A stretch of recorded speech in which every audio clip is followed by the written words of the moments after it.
नमस्कार दोस्तों, आप सभी का हमारे चैनल पर स्वागत है। आज हम आपको एक ब्राह्मण और यमदूत की कहानी सुनाने जा रहे हैं। चैनल को सब्सक्राइब करें और लाइक करें। दोस्तों, किसी गांव में एक बुद्धिमान ब्राह्मण रहता था। उसका एक दोस्त था जो एक पैर से लगड़ा तथा बहरा था। वह दूसरे गांव में रहता था। एक दिन वह ज्ञानी ब्राह्मण अपने बचपन के दोस्त से मिलने के लिए घर से निकला। उसके दोस्त का घर काफी दूर था। वह ब्राह्मण रास्ते में जा ही रहा था कि उसे अचानक एक हष्ट-पुष्ट आदमी दिखाई दिया। वह भी उस ब्राह्मण के साथ चलने लगा तो वह ब्राह्मण उस मनुष्य का नाम पूछता है तो वह अपना नाम महाकाल बताता है। वह ब्राह्मण भी सोचने लगा कि मुझे भी काफी लंबा जाना है, चलो एक साथ मिल गया जिससे रास्ता आसानी से कट जाएगा। अब ब्राह्मण और महाकाल दोनों साथ साथ चल रहे थे कि अचानक एक गांव आ गया। तब महाकाल ने उस ब्राह्मण से कहा कि तुम चलो और मुझे इस गांव में थोड़ा काम है, मैं अभी आ रहा हूँ। थोड़ी ही देर में उसी गांव में एक भैंस ने एक आदमी को लात मार दी। थोड़ी ही देर में महाकाल उस ब्राह्मण के पास आ गया और बोला कि चलो। फिर वह ब्राह्मण उस महाकाल के साथ चलने लगा। थोड़ी दूर जाने पर फिर एक गांव आया तो महाकाल उस ब्राह्मण से बोला कि मुझे इस गांव में थोड़ा काम है, मैं अभी आ रहा हूँ। थोड़ी ही देर में उस गांव में आग लग गई। वह ब्राह्मण सोचने लगा कि यह आदमी जहां जहां जाता है तो वहां पर कोई न कोई घटना जरूर घटती है।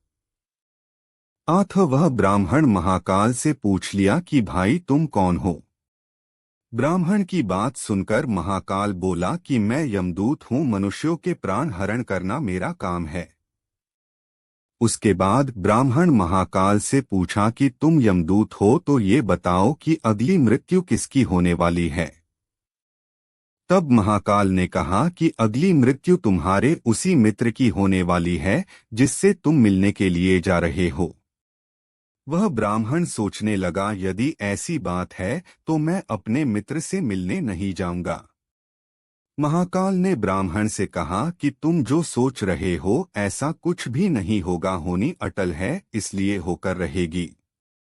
थोड़ी देर में उस ब्राह्मण ने देखा कि उसका मित्र उससे मिलने के लिए बड़ी तेजी से चला आ रहा है। जैसे ही उसका मित्र उस ब्राह्मण के पास पहुंचता है, हृदयाघात होने के कारण उसकी मृत्यु हो जाती है। इससे उस ब्राह्मण को बड़ा पछतावा होता है।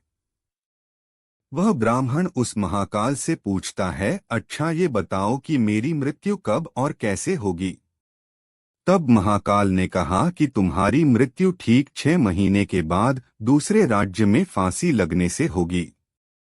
वह ब्राह्मण फिर अपने घर गया और सीधे अपने राज्य के राजा के पास गया और ब्राह्मण ने राजा से सारी बात बता दी। तब राजा ने राज्य सभा में यह प्रश्न सबके सामने रखा। तब उस राज्य सभा में यह फैसला लिया गया कि यदि ऐसी बात है तो वह ब्राह्मण इसी राजमहल में 6 महीने तक रहेगा। राजा ने ब्राह्मण के लिए राजमहल में ही व्यवस्था करवा दी। धीरे धीरे समय व्यतीत हो रहा था। उस ब्राह्मण को नींद में चलने की बीमारी थी और यह बात उस ब्राह्मण को नहीं मालूम थी। जिस दिन उसकी मृत्यु होने वाली थी उसी रात्रि को ही वह ब्राह्मण राजमहल से निकलकर दूसरे राज्य के राजमहल में जाकर राजा के शयन कक्ष में राजा और रानी दोनों के बीच में जाकर सो गया। सुबह जब राजा उठा तो उस ब्राह्मण को अपने शयन कक्ष में देखकर बहुत क्रोधित हुआ और उस ब्राह्मण को फांसी की सजा सुना दी। तब वह ब्राह्मण उस राजा से सारी कहानी सुना डाली, जिसको सुनकर वह राजा अपना एक गुप्तचर अपने पड़ोसी राज्य के राजा के पास भेजकर सारी जानकारी ले ली। जिसको सुनकर वह राजा अपने फैसले पर बहुत पछता रहा था। लेकिन उस राज्य का एक नियम था कि एक बार राजा जो सजा सुना दे फिर चाहकर भी उसे नहीं बदल सकता। राजा ने एक राजसभा लगाई और इसका उपाय पूछा। तब उस राजसभा में यह फैसला लिया गया कि एक पतले धागे का फंदा बनाकर आप ब्राह्मण को पहनाकर अपना वचन पूरा कर लीजिए। फंदा पतला होने के कारण ब्राह्मण की मृत्यु भी नहीं होगी और आपके फैसले की लाज भी बच जाएगी। तब एक पतले पतले धागे से फांसी का फंदा बनाया गया और उसके अगले दिन ब्राह्मण के गले में डाल दिया गया और फंदे को खींच दिया गया। सभी ने यह सोचा था कि ब्राह्मण को कुछ नहीं होगा, लेकिन उस पतले धागे की वजह से उस ब्राह्मण का गला कट गया और खून तेजी से निकलने लगा। ज्यादा खून बह जाने की वजह से उस ब्राह्मण की मृत्यु हो गई।